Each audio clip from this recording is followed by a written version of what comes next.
Hello, I'm Bill LeMay, and thank you for watching Community Matters.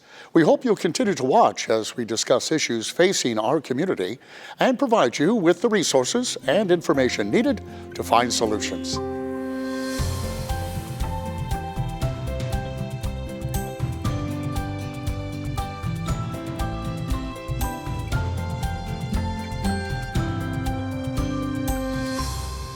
Today we're highlighting gforce Robotics, an award-winning all-girls STEM initiative that has garnered global attention.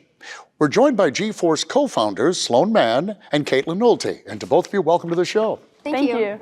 Well, there's so much to talk about, but I think maybe let's start with getting to know you a little better. Who wants to go first? Tell us a little bit. Kaitlyn, go ahead. So my name's Kaitlyn. I'm a rising senior at West Johnston High School. I'm coming up on my 6th year in robotics. I actually started robotics with Sloan in middle school on an all-girl first Lego League team. So it's just smaller robots that are made out of Legos. That's kind of when I started my passion for robotics. And on gforce, I do programming, mechanical. We're both on the drive team, and we also all do community outreach. How about you, Sloan?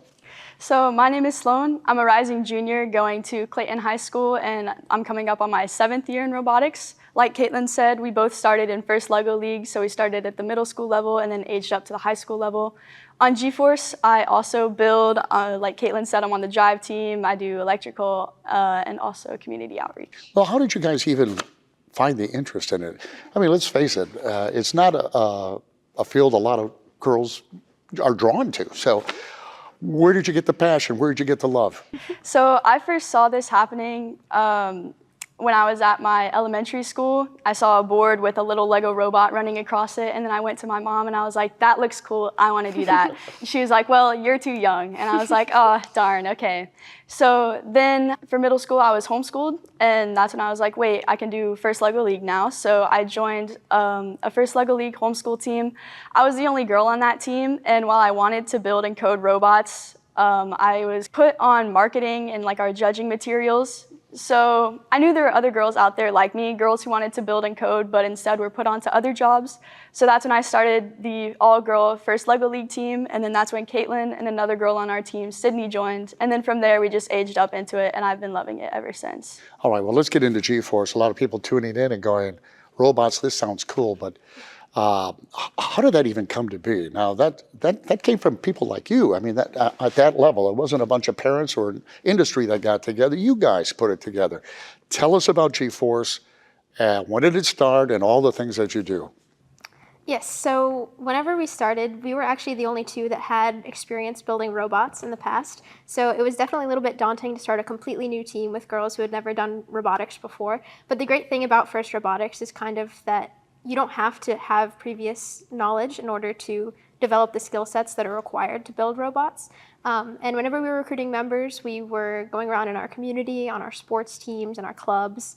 And like I said, I think a lot of people are intimidated to join a STEM team or a robotics team because it kind of comes along with the idea that you need to have those skill sets before you join, or at least an idea of what you want to do.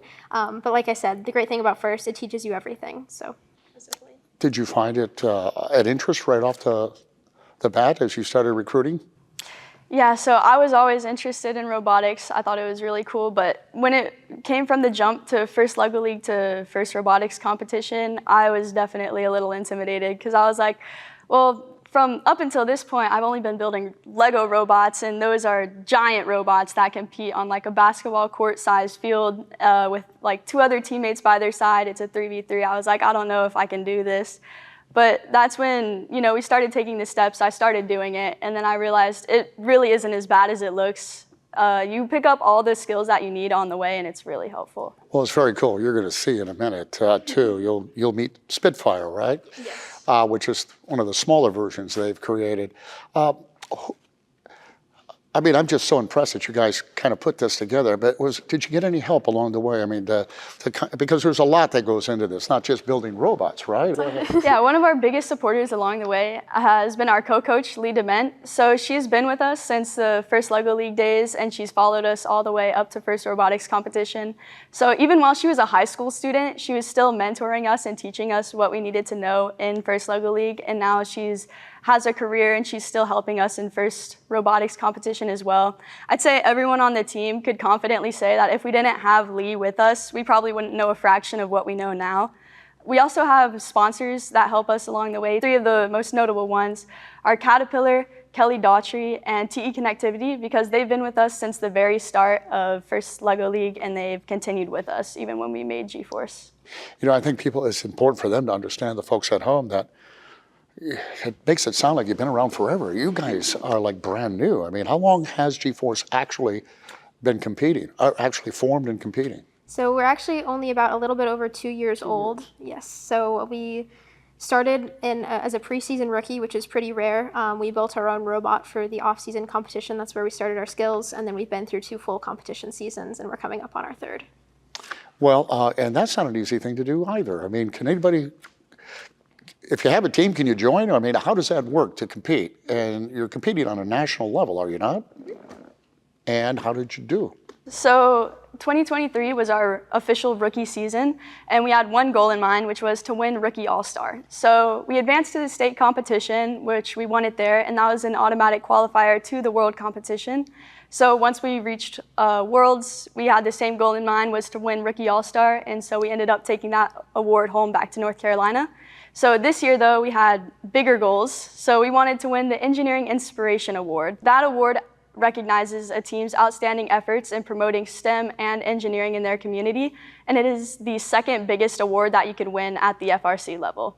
So at states, we ended up winning it, which was an automatic qualifier to the world competition. And from there, we found out that we were up against 75 other teams in our division, all competing for this same award. So that was pretty scary. That is amazing. Yeah, congratulations. Thank you. Wow. So yeah, we ended up winning it. And winning Engineering Inspiration at Worlds is an automatic pre-qualifier for the next year's world competition. So we're super stoked and excited to be returning in 2025.